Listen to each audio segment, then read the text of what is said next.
for your patience. It is me, your man Bleeds. We're here to talk about this crazy crypto world. We're having a little bit of recovery after a massive crypto crash yesterday, and it was gut-wrenching for a lot of people. This was that moment where, listen, the bears, the people who are the 4-year cycle bros, they're all taking victory laps right now because this is the bear market. It's confirmed now. It's all over.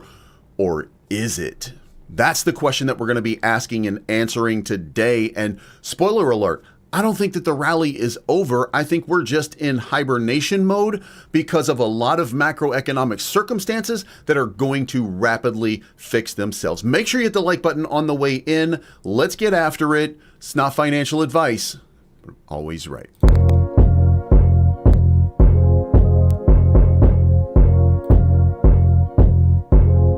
It's your boy Bleeds. Everybody listen up. Let's get it. I'm trying to put money in your pocket. That crypto wallet. That bing bada bing ching ching big profit. Even when the market's sideways, I'm looking for ways to get paid. I'm checking my coins around breakfast, then again around bedtime. Bet this, it's not financial advice, but I'm always right. I'm always right. I'm always right. I'm always right. I'm always right. I'm always right. I'm always right. I'm always right. I'm always right. I'm always right. I'm always right.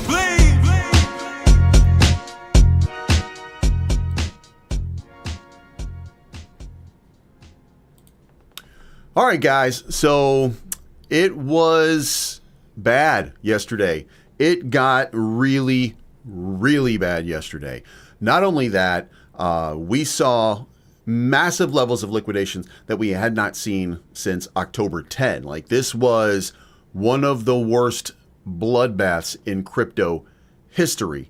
Now, here's where it's going to get interesting, and we're going to talk for just a few moments here about what's going on right here. First of all, Noam Sayin, good morning. Latama, good morning. Daniel Delgado, good morning. Roy G, good morning. Thomas Weekly, good morning. Crypto Brian in the house. Juicy in the house. Good morning to everybody. I hope that you are having a decent day after a recovery. And to be fair, if you were one of those people who smelled the blood in the water, looked for what I always talk about, which is those wicks that come down to the bottom, and then we start to see that buyback happen. When you see those, then you start to feel good about the recovery, and we started to see those. Now, how good were they? Well, let's just put it this way. As of right now, XRP's up 22% on the day. So in the event that you were able to scalp that trade on XRP and DCA your way at the bottom, this is a great day for you because you've just broken out. You're up 22% on your investment. I got stopped out yesterday on my ICP long. I lost that trade. Now, you guys knew that there was going to be some risk to it. But what happened was I also had some money on the side from KCEX, and I put it right back into ICP. And we are now at this moment, where are we here?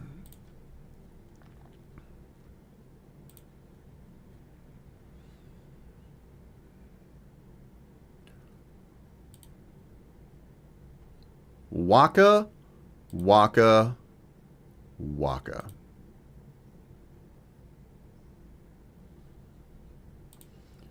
We're up 88% right now. So a nice one, right? We didn't catch the exact bottom, but we got pretty close to the bottom. And we're going to hold this one for a long time. Just to be very clear, I'm in profit. I'm DCAing my way upwards on my stop loss so that I continue to stick with the profit and stay in profit. My stop loss is currently set at 235. My average entry price was 227. So in the event that the market reverses and we start dipping back down, I'm going to be in profit, and I'm going to take that profit and look at it and DCA my way from there. But in the meantime, I set my position take profit at $9.83. So, my idea here, and by the way, because I thought that I was catching that bottom, because I thought that maybe, just maybe, this is going to lead to a significant rally, just in case, I set myself, I think that I've set myself for a good rally, and I went 10x instead of 5x. Now I told you guys, and I'll say it again, like I don't encourage anybody to use 10x leverage trading. I certainly don't even encourage you to use 5x leverage trading. But in these situations, when you find and scalp a bottom like that and you get an opportunity, then take advantage of it. By the way, if you did not already, I did do a video last night. If you guys want to go see, it ended up being a political debate with Dragon Rider. And for a little while, we talked about what's going on in the world, what's going on, what did I think of Alex Pretty? What did I think of tariffs? What do I think of like border enforcement? Stuff like that. Just general questions about politics to see are we aligned? Are we disaligned? Why are we? It is my belief, by the way, for anybody who's wondering, it is my belief that basically Fox News did a really good job of dividing Americans up. And what they did they didn't actively do it. They just pointed out the reasons for people to be annoyed. And then the people who get annoyed said, yeah, that's a reason for me to be annoyed. And then they got ginned up over a period of time. And then the rest of the media decided, you know what, that's actually a good blueprint for engagement. And then they started to divide us. And now we're in an ecosystem in which even Elon Musk is working hard to keep us divided and separated. Because, by the way, for most everybody in here, regardless of what you think of a Democrat or regardless of what you think for a Republican, if you have an unfavorable opinion of one or the other party, you are doing exactly what they want. They control you. Now, how do they control you? Well, they give you little nuggets, little pieces of information to keep your mind going crazy. And I don't mean to disrespect you and call you crazy, by the way. But if you think that Donald Trump in those files with Jeffrey is a serious thing and that it really happened, you're in a cult bubble. If you think that he's 100% innocent of any and everything that he's ever been accused of, you're also in a bubble. And that's where they keep us, because if we're divided, then they conquer us. And who are they? Look, Donald Trump, billionaire. Howard Lutnick, Scott Bessent, billionaires or multimillionaires, hundreds of millions of dollars. Elon Musk, richest man on the planet. Who controls the Washington Post? Conservative Jeff Bezos. They control the media. Rupert Murdoch. They control the media. Mark, the tiny little guy with the and Facebook. Mark Zuckerberg. They control the media, and guess what? They're all conservatives. It's a weird time that we live in. The whole job is to keep us divided. But here's the thing. There's an old saying in America that I think we should probably start to work our way back to. I'm going to encourage, if you are a Democrat, if you happen to be watching this, and most Democrats are not going to be watching crypto, but if you're a Democrat and you're watching crypto right now, you should be embracing the American flag. If you're a Republican, you should be embracing the American flag. And then we should all remember, number one, they're trying to separate us and they're trying to divide us. And number two, united we stand, divided we fall. And it's very simple to me. It's not even complicated. United, we stand. Divided, we fall. And they are relying on us being separated. And if you don't think that that's the case, just go to X and tell me what's trending all over X. It's all about politics. It's all about fighting. It's all about getting you mad at your friend over something that they said that you don't like. That's it. That is what the grift is right now. And we, as Americans, we need to get better. We need to be better. And I hope that one day we get to that point. You know what I mean? So if you believe any of that Epstein file release is real, you're in a bubble. I'm sure a lot of it's real, but there's plenty of people who are joking. There are plenty of people that this guy has been talking to over years and years and years and years that are businessmen that have nothing to do with his seedy, shady, disgusting underbelly practices that have nothing to do with it, because he's got a lot of money and he's trying to manipulate people with a lot of money to make a lot more money. I mean, if it's very simple. If you don't understand why blockchain was important to Jeffrey Epstein, you're not thinking clearly, and you're not paying attention to the room. The reason that it was so important was because for those of you that don't understand, and for those of you that have been in a shell here and you've been bubbled and you don't understand what happened was, Jeffrey Epstein was the best money launderer in the world. Okay? That's why he had value to a lot of people. Not because of his, proclivities, but because he was able to launder billions of dollars for the wealthiest people. That's what he was doing. That's where his money came from. And that's why he was an important person to these people. They were laundering their money. And look, if my tax bill, if this is the way that it was put for me, okay? If you have $1 billion and your taxable, the amount of taxes that you're going to pay on $1 billion is, let's say, 30%. Okay, capital gains tax, 37%. You've made $1 billion. You're about to give the U.S. government, let's say, $370 million. Well, if somebody like Jeffrey Epstein can get in here and they can take your money and they can hide your money in the Cayman Islands and they can take that $1 billion and they can send it over there and you can then keep $800 billion, which is way more than the 700 or 600, 37% means you're going to get $630 million off of your $1 billion. But if he can move it and give you $800 million, then you would pay him $200 million because you would have then saved yourself $130 million. These are gigantic numbers, and he was an expert at doing that. He would move your money around, and that's why he was valuable to people. That's also part of the reason why there's some of these conspiracies, and there are conspiracies here about how he moved money and who he did it for and what he did it for. And again, all of this was not in relation to his proclivities, and not everybody involved had anything to do with that. So there's not going to, but there are going to be things that come through that are not true. Derek Hines says, if you believe the file release is real, the file release is real. There's extra stuff that gets added into the mix. There's people who are lying, and I've seen the lies so far. I've seen plenty of different lies. Why? Because I'm on the X platform too, and I understand. Like, these guys are, look, manipulating you is what everybody does. That's how they get attention. Lying to you, deceiving you, manipulating. That's how it works. Anyway, we're too far off this. I just wanted you guys to know that if you're interested to see what my opinion is, what I'm talking about. We did a video last night. You can go check it out if you want. And we talk a lot about politics. And look, if that's successful, then we're going to be talking a lot more about politics going forward. Now, on to the news. And I still haven't reset my new format here. I got it set up on like some other stuff, but we're going to go over it very soon. Listen, Solana price continuing to potentially crash. BitGet launches a fan club initiative. Pi Network price prediction ahead of Pi KYC. Not a whole lot. Like, top 5 reason. This is where we get into the meat and potatoes of it. Okay, the top 5 reasons why Bitcoin price is crashing nonstop right now. Number 1. Bitcoin options expiry. Crypto traders brace for intense volatility and downturn. On 2.1 billion in notional value is expiring today with a put call ratio of 0.53. However, put volume has surpassed call volume with a massively bearish put call ratio of 1.4. The Bitcoin implied volatility severely crashed from 90 to 69 in just a few hours.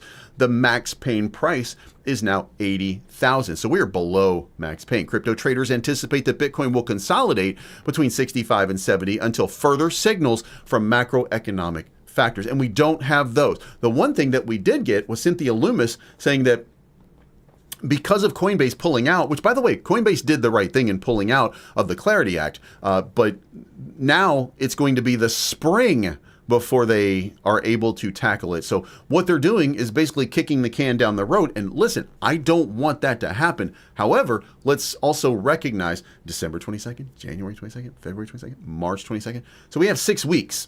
In 6 weeks, it will be spring.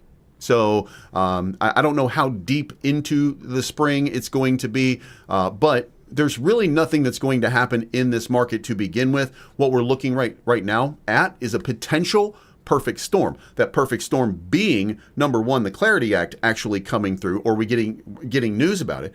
We've got tax refunds coming through, and then we've got a potential for a rate cut. So there are things that are working right now that are consolidating things into what could be, and I don't know for sure, but another just massive super cycle blow off top that happens a lot faster than the 4-year cycle. Again, even though I say the 4-year cycle is broken, I don't really have evidence that supports anything other than it being drawn out. And I think, again, that the 4-year cycle of dip is probably going to change. There's too much bullish news. There's too much bullish narrative out there right now where, if we just buy the bottom, we're going to feel great. That's it. If we buy the bottom, if we find the bottom, if we get to the right spot, then we're going to love the result of our investment. So crypto market bloodbath has worsened amid panic sell-offs. CoinGlass data shows that more than 2.6 billion erased from the top crypto asset in the past 24 hours. Bitcoin reported 1.3 billion in total liquidations, with 1.1 in long positions.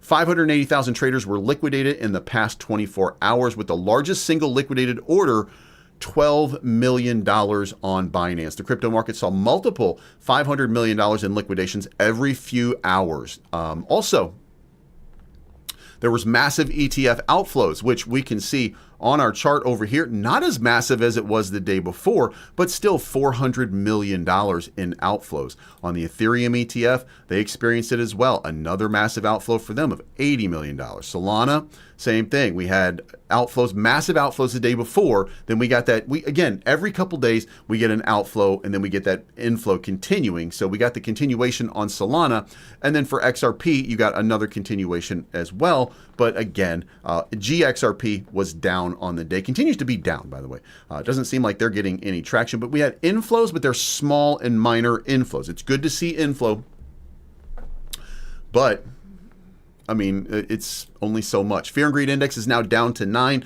We are now in the area of potentially historic lows. I would go down over here when we were right there. We were at 10 a year ago. This is lower than we've been for a long, long time. And coming down over here, what is the lowest of the low? That's right there. 4. 4 is the lowest we've ever had.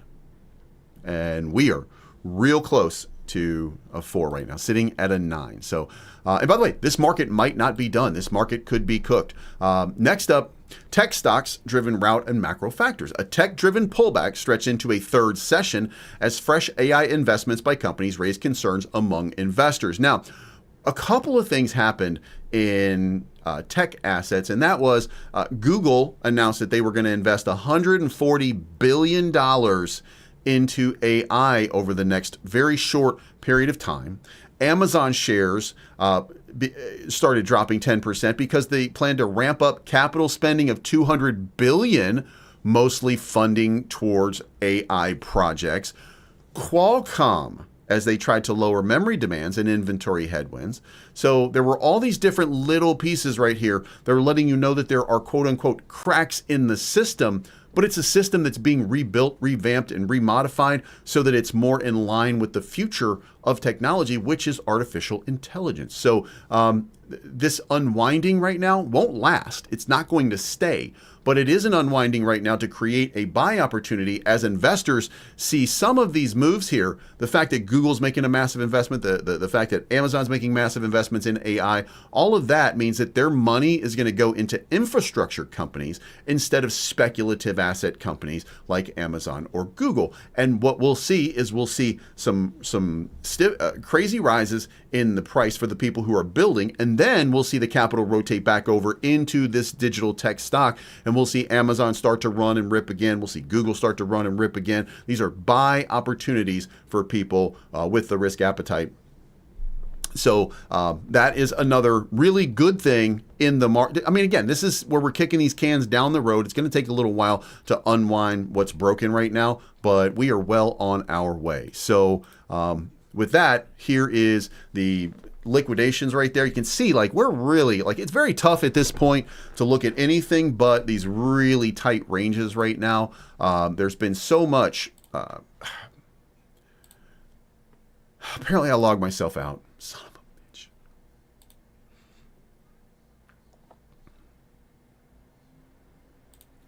All right, let's try that one more time. There we go. All right, so on these time frames, let's going to zoom out just a little bit more here. There's plenty of liquidity sitting around here in this market. on this upside. There is an appetite, I'm sure, for long liquidations and short liquidations, okay? Longs have been absolutely devastated. Historically, that won't last because, this is most likely a 50-50 split. And long term, at best, it's a 51 to 49 split, maybe 52 to 48 split in one direction or another. Long term, most of the prices are going to go up given time or going over time. So with that level of cascading liquidations and with a lack of news, there's a lot of opportunity for some more downward pressure. However, in the short term, there is some relief at hand, and I'm going to show you the first piece of relief that I'm seeing in the charts right now. Make sure, by the way, if you have any, you let me know. But one more piece before we get started. Top four, we're still looking top four, and we're at 13 billion, which means that retail, despite that it was a sell-off yesterday, retail has started to move back into the arena. Now, with that being said, let's pop this out. Let's get done with that. Let's now look at some of these pieces. We're looking at the liquidation move, okay? What we're looking at right now is we're looking for, this is opportunities for you as an investor. If you have not already, KCEX is my preferred trading partner right now if you are looking to take longs and short positions. If you're doing spot trading, weeks. And make sure, by the way, that you have some Definity. I do think, again, no promises with Definity, but I just think, I'll show it to you in just a few minutes. Anyway, XRP right here, right now.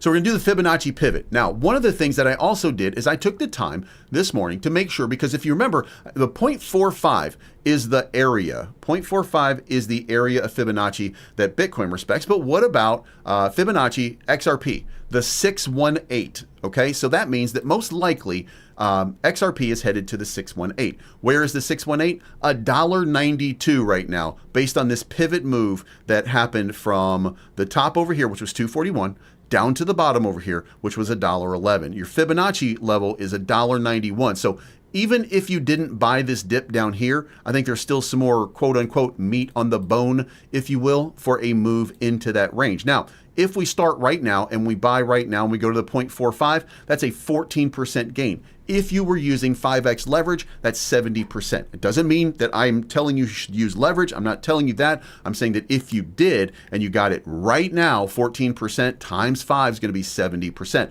If it goes to the 618, that's going to be a 30% gain from where you are right now. 30% times 5 is 150% gain. So if you had $1,000 in there, you would have $2,500 by the end of this move. And I do think that this move is locked in. I'm not sure that it's going to go all the way there. What I would say is, in the event that you did decide that this was something that you were going to do and that you look at the Fibonacci and you agree, know that there's 30% right there. So whatever your multiplier leverage is, just remember to multiply that, but look to start taking profits when you get to the 0.45. So that is to say, let's say you put in 1,000 right now.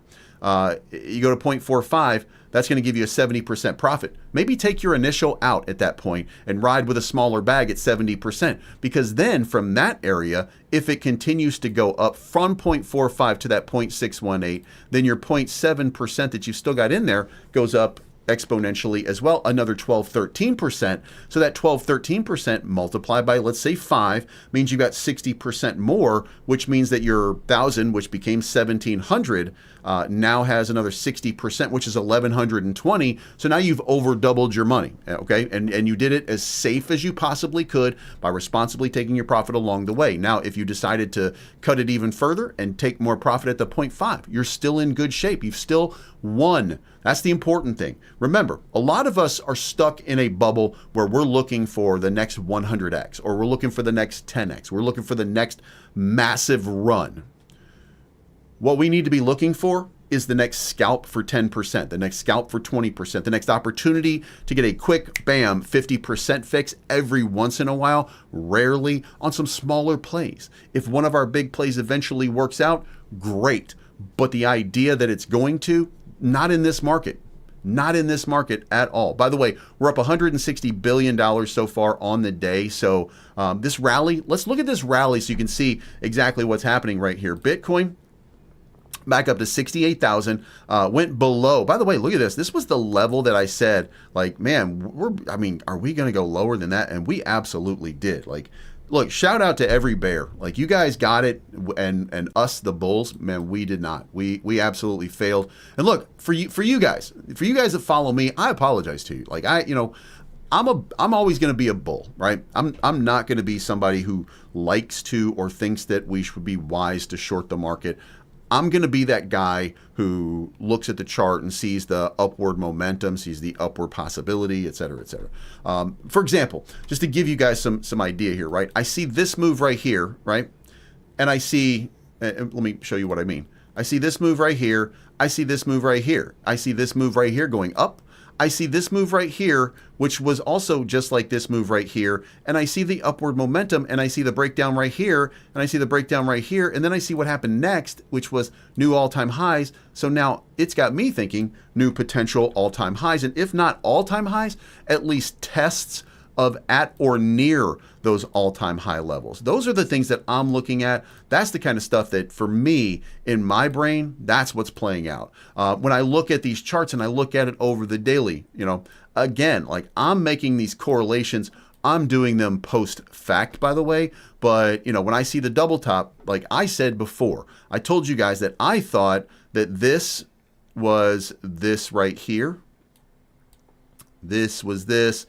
This was this, and then this right here was this right here, right? So, you can see the previous structure playing out real time. What I was hoping for was that this was actually, maybe just this right here or this right here, that maybe we were looking at this being a top and that we were about to have another top, which would make more sense going into it around 150,000. Just feels like Bitcoin is completely undervalued. A lot of people are saying that, Bitcoin, true value of Bitcoin right now is around 160,000.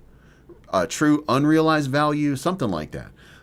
There's a weird sort of number here where it's telling you that they think that this, there's a lot of value in this market. So, I mean, that's got to be realized at some point. So, again, my look at this and I say, I turn my moon boy on and I say, well, the next level here after this is right in that 150,000 range, 140, 150,000, somewhere around here. And it would make sense to say, here we go, up to the next level sometime in May, somewhere in that range. It makes perfect sense. Now, don't forget, by the way, that these kind of crazy dips, these are historic dips, okay? Let's make sure that we understand that. This is a historic dip. This is a soul-crushing dip. But if it's part of this structure right here, and that is to say that, let me just break this down for you again. There's the top.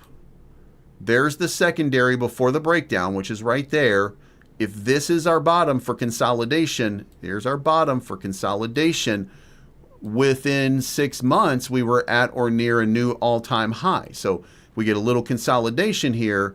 Before you know it, we're back up here at an all-time high. Like by the end of the year or something like that, we get a nice little rally. That's what I'm looking at, and that's my moon boy eyes looking at this market for that upwards mobility, that upwards opportunity. Because let's face it, I'm not looking at Bitcoin. I'm looking at all of the altcoins. I'm looking at all of the different things that did not get the run.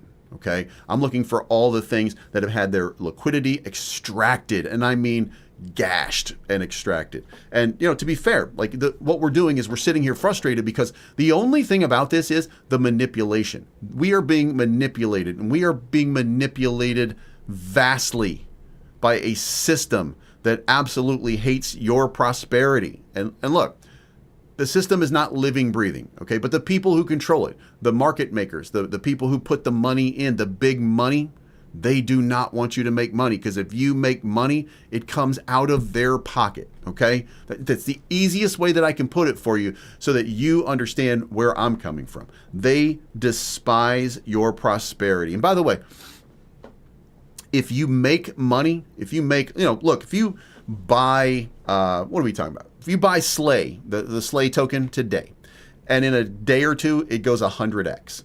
You've made a great amount of money, right? You're in great place or something like that. but they are going to, and by they, I mean whoever's holding the bag right now, like me as an investor.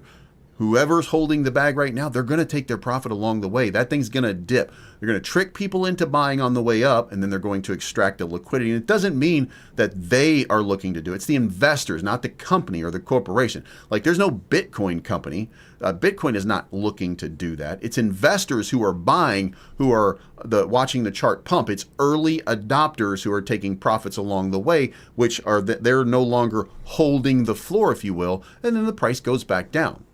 But you can still make those kinds of moves.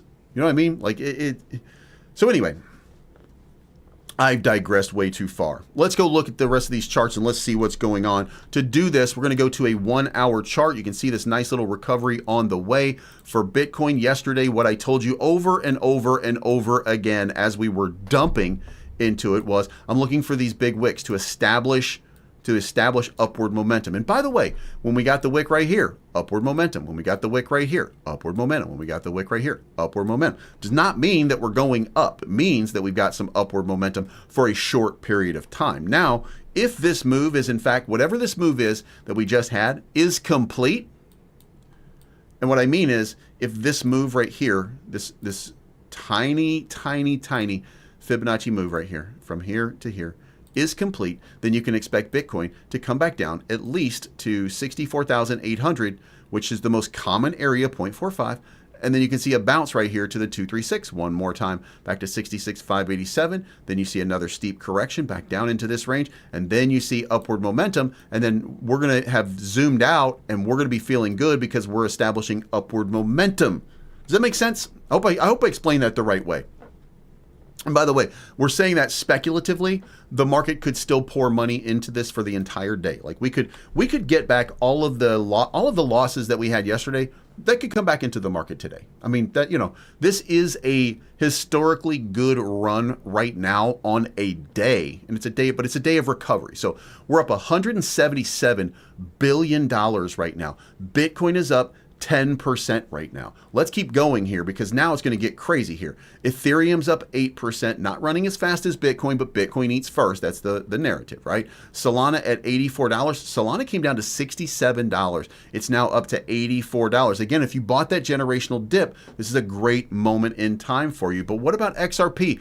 XRP is breaking out 26% today off of this dump, and I gave you the spot. I told you guys $1.11. Like I gave you guys, this is the gift right here, and it's going to keep going up to that $1.92 sort of range. Like this was an easy one to call. By the way, just because I keep saying that, it's not with confidence. Okay, anything could happen. The market could break that cycle back down. But today, right now, you've got a nice little recovery happening. Link, nice little recovery happening. 8%. Tau, 7% recovery. Big wick right there. Look at that gigantic wick right there. That's the symbol of a massive recovery. That means that this project, Tau, found its bottom right there in that 150 range, and it got bought back up strongly. Okay, that's a great sign right there.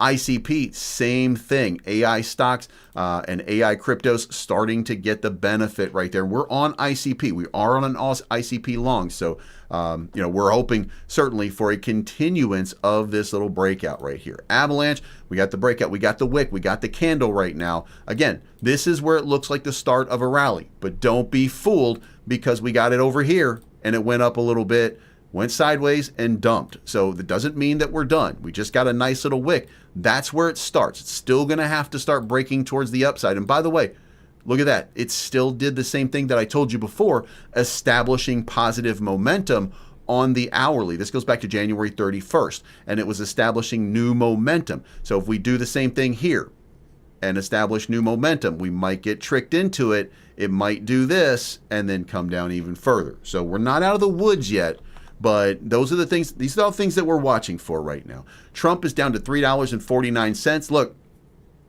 until further notice, I'm just going to say that Trump meme coin is dead.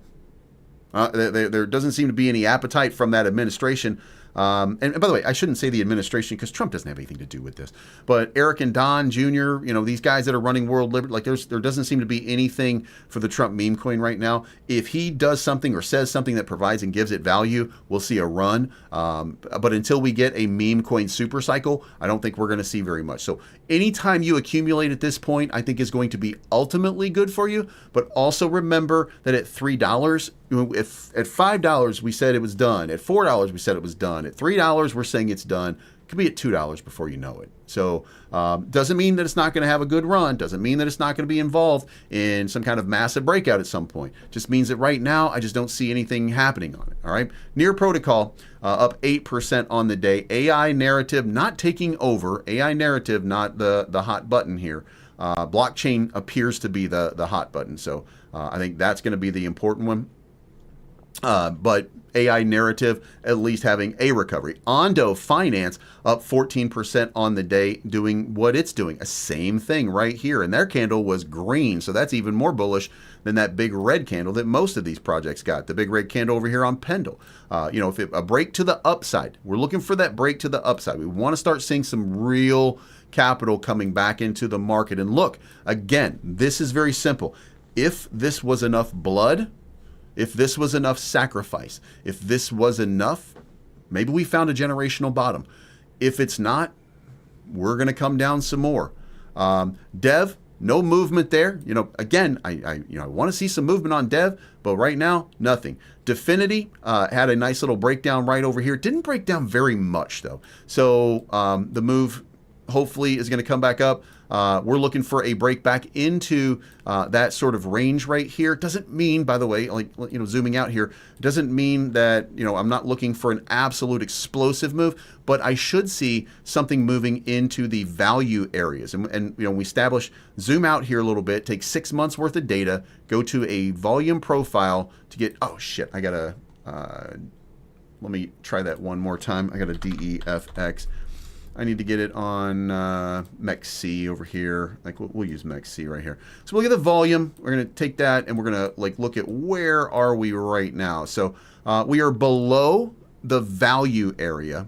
But if we come back out here and we remove that right there, I want to look at some of these other value areas. There it is right there. Okay, so around 14 is where that next sort of value area is. It's right there. And then after that, we've got another value area right there, which is pretty close to one another. And then, of course, there's little pockets right now with the big level right there at 3.4 cents. Now, listen, that does mean, and this has no bearing on what Definity is or isn't going to do, but that is the value area if you are doing, if you have trade volume over here. Okay, so that's your value zone for the VRVP. So I'm going to be looking at these areas, and I would think that there's going to be a break above. Now, why do I think there's going to be a break above? Let me go back to what Definity is. Definity is the money and transaction provider for the Midnight Network. What is the Midnight Network? That is founded by Cardano CEO Charles Hoskinson. Cardano breaking out 12% on the day, having a nice little rally. Same wick in place right here. And he created the Midnight blockchain. Also up 14% today, having a nice recovery. By the way, look at this. Cardano has not recovered to the value zone. Night has, I guess I should say the trading zone, has recovered all the way to that trading zone. XRP has not recovered to that zone. So we're feeling pretty bullish on Midnight right now as a blockchain. This is a privacy-based blockchain that we need. Now, what does that mean? Well, Definity is the money ramp. That's the payment rail for the Midnight blockchain. Most people don't know about it yet, but that's where, we've talked about this before, but Bloomsbury Money is the name of the company, okay? And here is the media update. This is what I'm talking about right here. Midnight Foundation selects Bloomsbury Money for FX, cross-border transfers, and e-money solutions, okay? So FX is Forex trading. That means you're trading currencies. Cross-border transfers and e-money solutions. The Midnight Foundation is using Definity, right? People don't understand that because that announcement had nothing to do with Definity, DEFX. Like you didn't see anything in relation to that. And there's no real correlation that ties them all together, except that those of us who are insiders, we know what that means. And the Definity guys, I don't think they're really worried about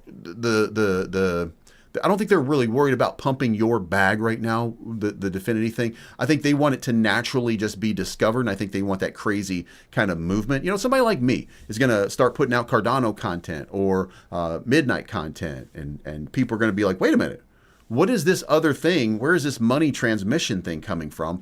And it's going to be Definity, DEFX. People are going to find that, and then boom, all of a sudden people are going to start aping into it. So that's going to drive up value. And the reason that I think that's important is when you back up a little bit on Definity, then you get here to, it's a $1.6 million market cap.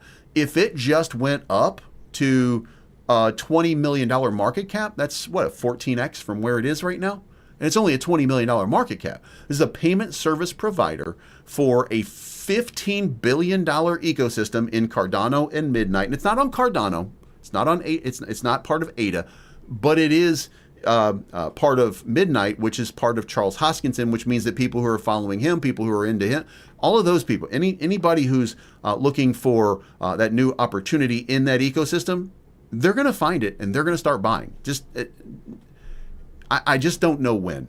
I just don't know when, but it's going to be exposed at some point pretty soon. Nonetheless, we're going to move on some more. API 3 is up 10% on the day. BNB is up 7% on the day. Luna Classic recovering very rapidly back to the start of that value zone to 36.57. We need to get a little bit higher there for Luna Classic. Luna Classic has to actually break out. It can't just kind of meander right there. USTC up a little bit. I'm not a fan of USTC. I'm not promoting USTC at all. Fias is up 6.6%, but over here, Fias is up 24%. Now, for those of you that listened to me and you saw the video that I did with Tom the other day, like we're in talking about Fias, I told you at 308, like I told you guys, and I can't beg you for what to do with your money. Okay, I cannot beg you at all. It doesn't make any sense. But I'll tell you this. I reached out to people personally and I said 0.008 is your signal right here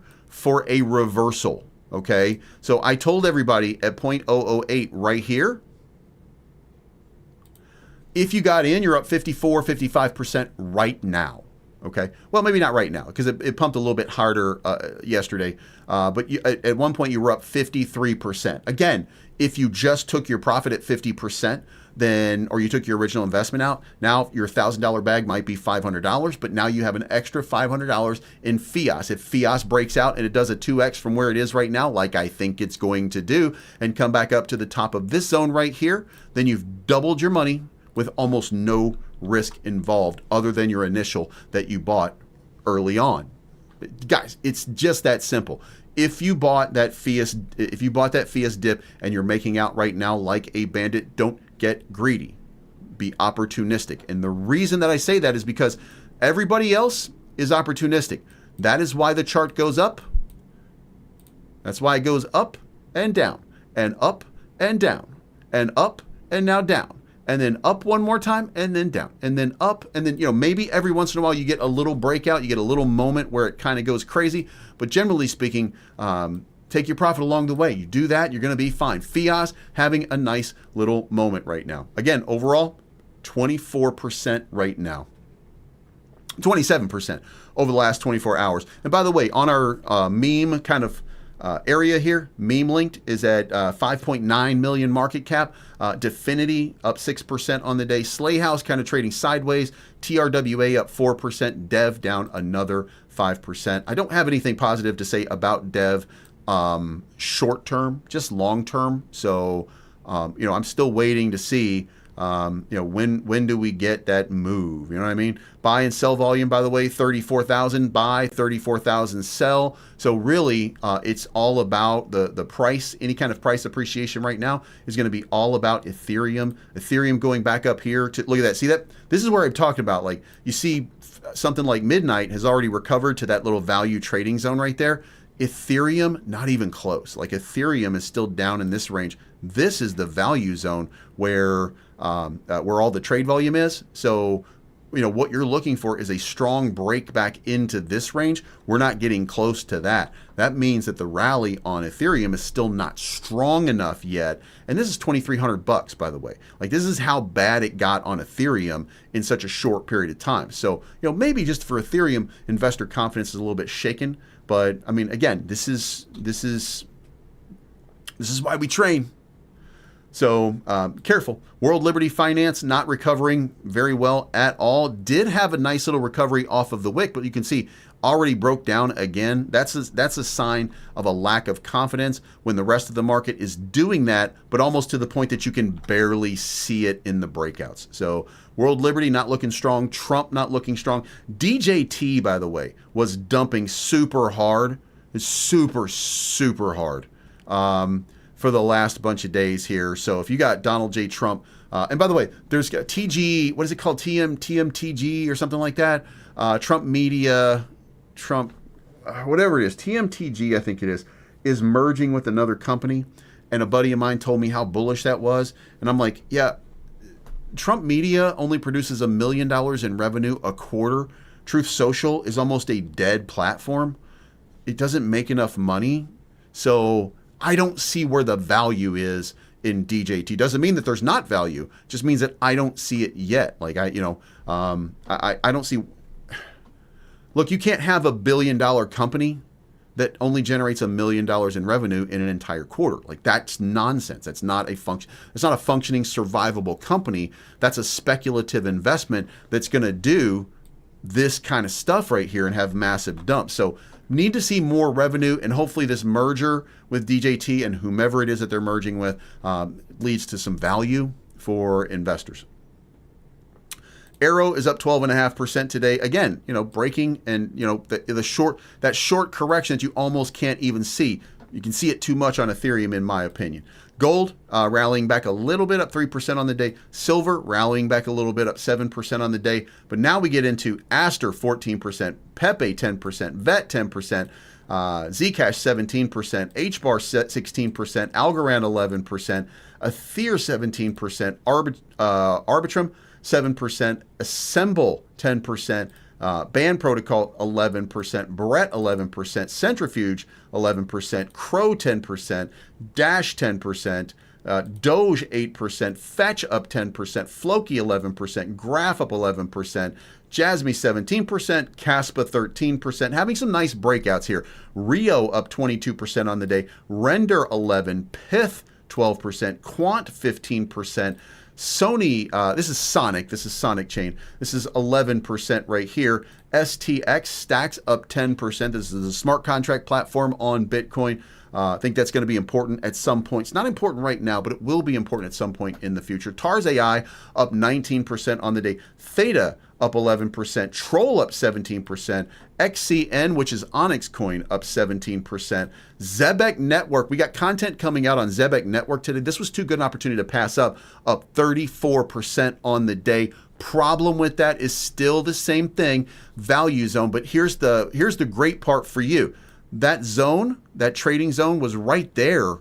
Okay, it's already broken above. It's already attacking the next sort of nodes and zones. And you can see that like right over here, like this little zone right there just kind of wicked right into it. So it's already, like, Zebek is moving very rapidly in a recovery. So shout out to anybody who bought that dip on Zebek Network because it looks like so far it's paying off really, really well. Telcoin's up 22% on the day. And then Seeker, remember this is that new one on Seeker, didn't come down to 1% or didn't come down to a penny. So Amit, if you were buying and you DCA'd right here at 1.5 and put the, where'd it go? 0.01518. So if anybody got in on the dip at around 1.6 right now, then you're up pretty significantly and you're having a little bit of a breakout moment. And shout out to you for getting that right there. 60% gain right now on Seeker. So,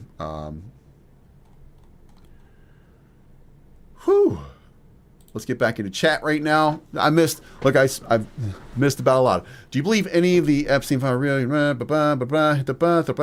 Euros have been bleeding since December 24. That is the worst in the bear market. Yeah, maybe. TRAW News, you can see they're holding to back their stable coin. All right, so TRWA might be having a little bit of a run pretty soon. Don't know yet. We'll see whether or not that breaks out and whether that happens. But now, at least you are kind of informed roughly about what is going on in these markets, and then we can now get out of here and go on with our day. Look, be very, very careful. There are a lot of... by the way, I almost got scammed today.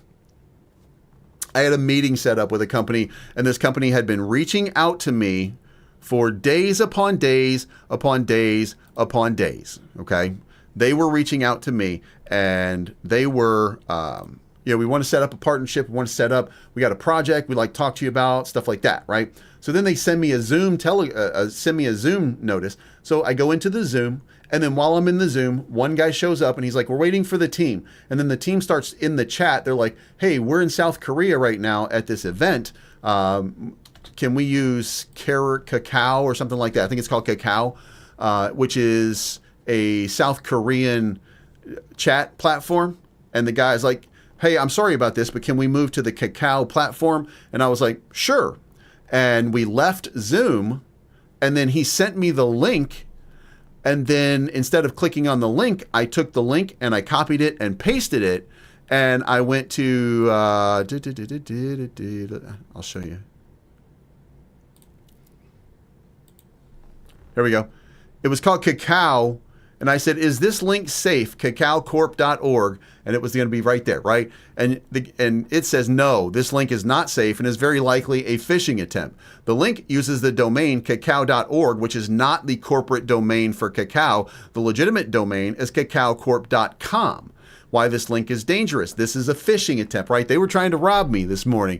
Then I went in and I told them, I showed them, I took a picture of this screen and I posted it in there, and they were like, no, bro, the link is fine. And they sent the link again in the chat. It said cacaocorp.com, but the dot and the com on it were in white while the other part was in blue. Like, just click the link and it was cacao.org, but they made it look like cacao.com. And I was like, well, thanks for trying, guys. Rob me at a later point, or whatever I said, and then I left the chat. So guys, be diligent. These guys are trying to scam you. They're trying to steal from you. These people are goblins and ghouls. They are the worst of the worst. Don't get screwed over by these guys. Anyway, that's the show. Thank you so much for tuning in. I appreciate each and every one of you. And we will talk to you again very, very